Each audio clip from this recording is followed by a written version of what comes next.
as well as the President of the Republic of Ghana, His Excellency Nana Addo Dankwa Akufo-Addo. Ta agbaji azangaje mi jigereji avenefi mi ato mi no Ewenyigba TV kpom modogbene duko kata Ewenyigba kata kplamesiame mede ku nye nkwenye Ishmael Chega tso Ewenyigba TV egba mele Anloga Hogbetsotso za ta mi lafia miakpo wɔna tɔxɛ ya dzi yim ne miatso de ava na mi ne nukpɔlawo le xexa me godo ne miakpɔ nue dzi yim le azã teƒe ta me di be ma encourage mi ne miakpɔ Ewenyigba TV ne mia subscribe mia follow mia download miaƒe mobile app ne miakpɔ wɔna katã dzi yim le Hogbetsotso zã dzia le Ewenyigba TV dzi akpe na mi ago ne eve dukɔ Ewenyigba eveviwo egba nye Hogbetsotso zã ta mi le Anloga Hogbe Park tɔgbi aɖe le afia medzi be ma bie enya ɖeka va aɖe tso azãya ɖum le ŋu ta tɔgbi medo gbe na o. Meɖe ku me ƒo gbe na o miawoe zɔ. Yo azã lo. Azã na wo hã. Azã se. Ba azã se ok. Mi ɖe kulo mi dzi be mia nya ɖumi la eƒe taɖo dzi no na ɖe gɔme na mi vie. Meɖe ku akpe azã wo ɖunɛ aŋlɔwo ɖunɛ tsɔ ɖo ŋku kalãwo dzi nkae mekawoe nye kalãwo amewo nye ŋgɔgbetɔwo eʋli ƒenyigba tafi mi va ɖo afia woɖu azã kɔ ɖo woƒu ŋku woƒe kalẽwɔwɔ dzi eya te mi ɖunɛ ɖo wodze azã ɖuɖu gɔme 1465 tso yi mi va ɖo ƒenyigba dzi afia yo dze azã ma ɖuɖu gɔme gake tso yi ma yia woɖunɛ ƒe wo shia ƒe wo ɖunɛ heka le ƒe wo ɖe shia ɖe ma woɖuna azã ma heka kɔ ɖo ŋku kalãwo dzi heyo va ɖo tɔgbi adela zã evelia dzia ebui be awo ne dekɔnu magabu o dekɔnu magado vivitsi ɖe megbeawo kple dzidzimawo ta yo ne nu wɔm ƒe shia ƒe me ta ƒe shia ƒe ƒe azã ɖuɖu dze gɔme 1962 le paka afia le tsã woɖunɛ le kpɔtɔgbe kafi wova gui be afia etrɔ ve wonye nye tɔglo ƒe trɔ ve xoxo dometɔ ɖeka tɔglo ƒe dzɔkplanyi mawuwo ƒe ave ɖeka yewo va kpo tɔglo ƒe dzidzimeviwo ele klono be wo ne wɔ nyoa yewoako teƒe ya kɔ wo azãɖuƒea be fi ma me de yewo dzi o afi mi wova kɔ asi ɖe teƒea nu eɖe dzɔkplanyi mawuwo le avawo me wokɔ va va kɔ wo Hogbe Parki egba. Akpe meke nye efia gbãtɔ le azãya ŋu. Efia gbãtɔ eno aŋlɔwo nu le azã ɖuɖu me nye tɔgbi sri evelia woyɔnɛ kpie ko be kponue sri gbãtɔ kponue tɔgbi kponue sri gbãtɔ yenye miaƒe awɔme fia gbãtɔ kponue sri gbãtɔ eye nyame gbãtɔ dzazã ɖuɖu gɔme ƒe wo ɖe shia ɖe woɖunɛ heka le ƒe wo ɖe shia ɖe me. Meɖekuɖo enya aɖe le asiwo ne nagbe ne ʋeviwo ko mevana azãɖuƒe wa eye ɖewo mele Ewenyigba dzi wole ƒugodo ne message aɖe le asiwo nana wa. Akpe gbedashi makɔ ne nɔvi nye ʋawo le aƒe kple gbeshi nye be ehiã be wɔnye nane tso azã ɖuɖu nu elabe dzɔ kple kea mesɔna kple tsovado nkate megblɔa la ɖo eʋawoe nye Mawu ƒe vi akuakuawo menye Israel ƒe viwo nye Mawu ƒe viwo miwo ʋawoe nye Mawu ƒe viwo Israel viwo fi miwo miaƒe bubu miaƒe nyɔnyɔ miaƒe kɔkɔkɔ wo tɔe yo fu dzie me wole ma ta Israel me ɖeɖe kpɔ go dzawo ɖe kuku ne ʋawo hafi to me fafa na ɖo Israel dzia dzawo yi ɖe klo dzi ɖe kuku ne ʋawo be no tsoe ke ye yefiwo ƒe nyɔnyɔ yefiwo ƒe nunyoname kɔ wo yetɔe no tsoe ke ye hafi Israel na kpoto me fafa atia wo xexea metu ɖe shia ɖe ma kpoto me fafa o dzawo yi klo dzi ɖe kuku ne ʋawo me Israel viwo nye Mawu ƒe viwo eʋawoe nye Mawu ƒe viwo Akpe xexea me ƒe tsidzakpe Mawu kɔ ne via miwo ʋawo si o le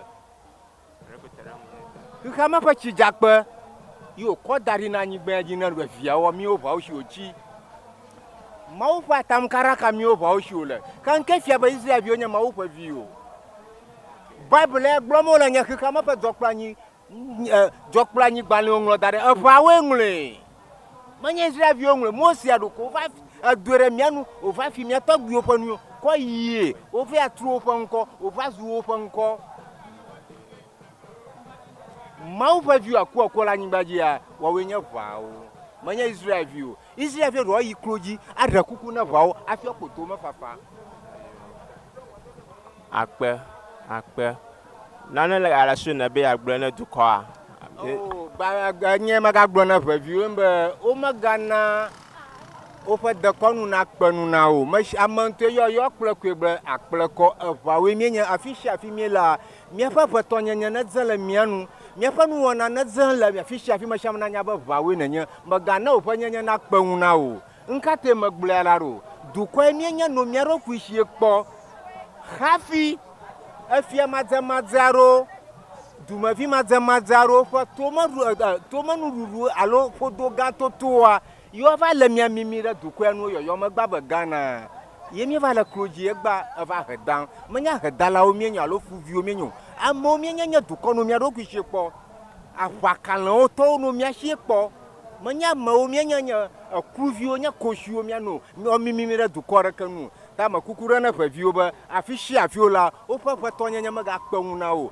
no re ha orokwi khama katana nya ba wa wenya ma o fa vio vava nya gbazan akpe ta Israel vio mo nya ma o fa vio kaka va wa mia wonya ma o fa vio gbanto ta Israel to le bo de kukuna va o why you cloji ade kukuna va o afi akpoto vafa ta ava jojom le Israel pre Palestine to do mia obaga jogaji awuma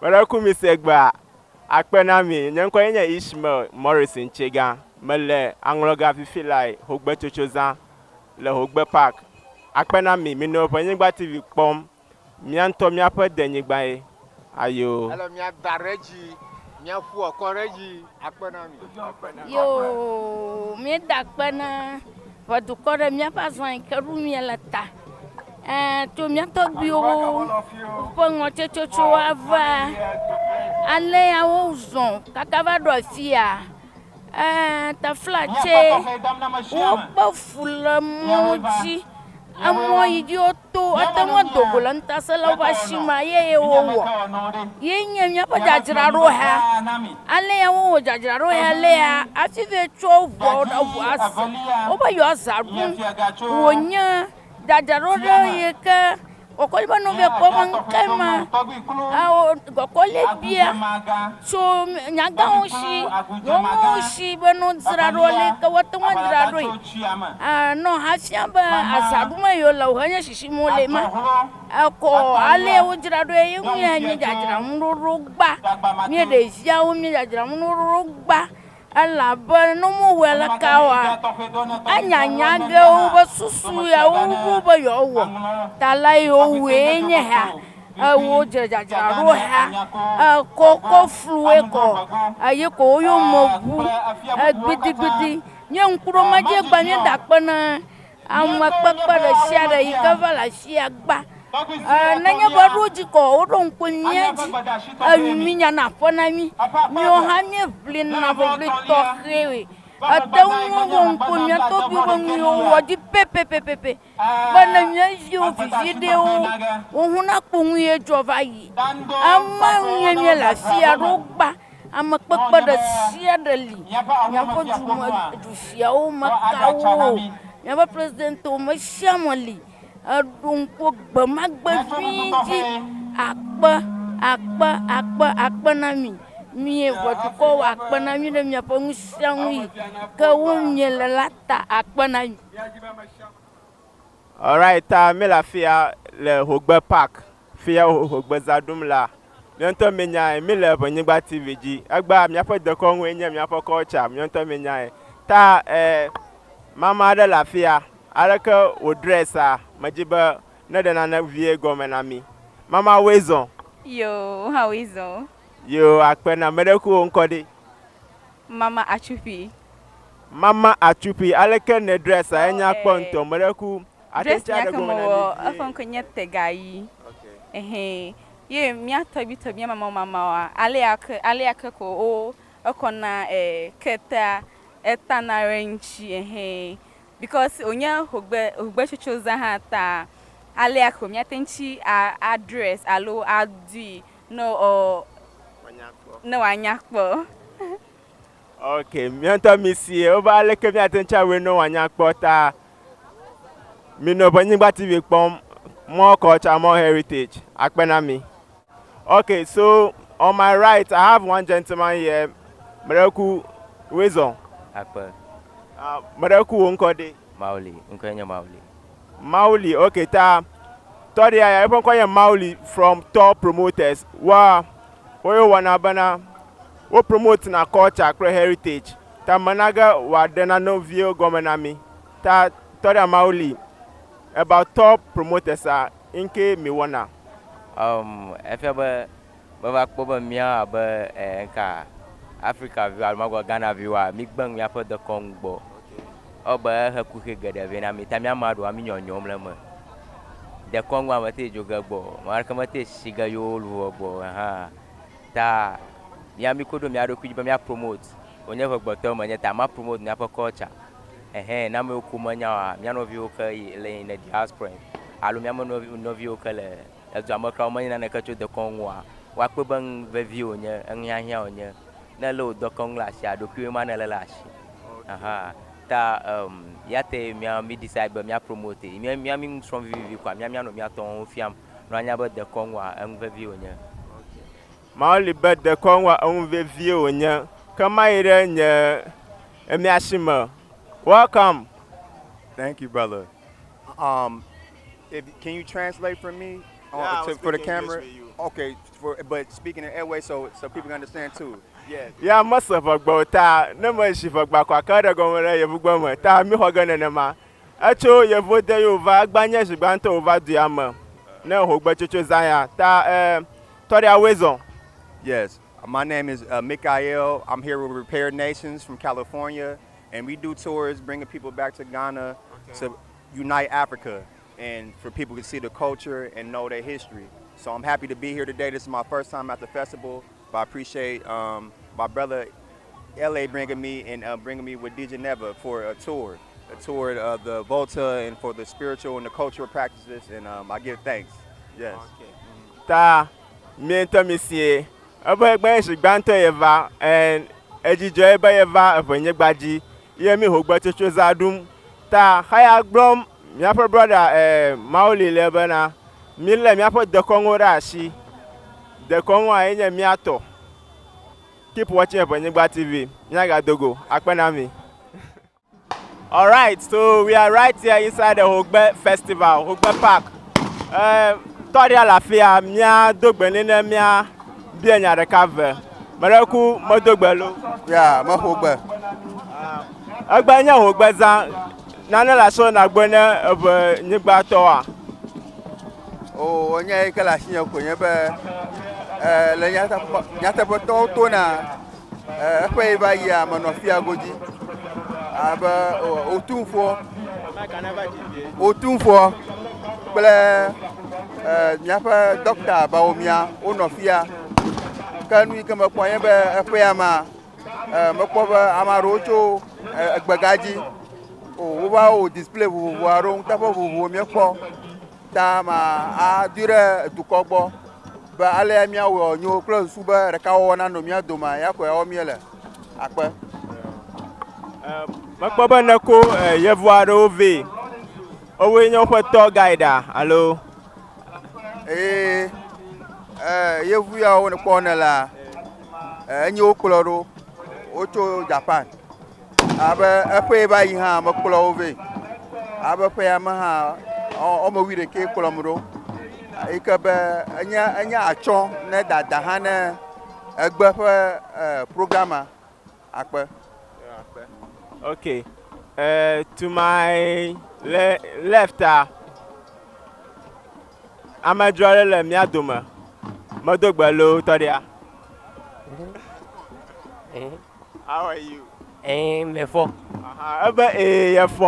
Welcome to the land. Where's Ewenyigba ji? Yo, apeka kaka. Yo. Ta aleke nekpo wana ji meleke nekpo. Mesengo mo. My program. The program going on. How do you see? How do you like the culture? Metro Japan. I'm a JICA volunteer, JICA International Cooperation Agency.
Alaba,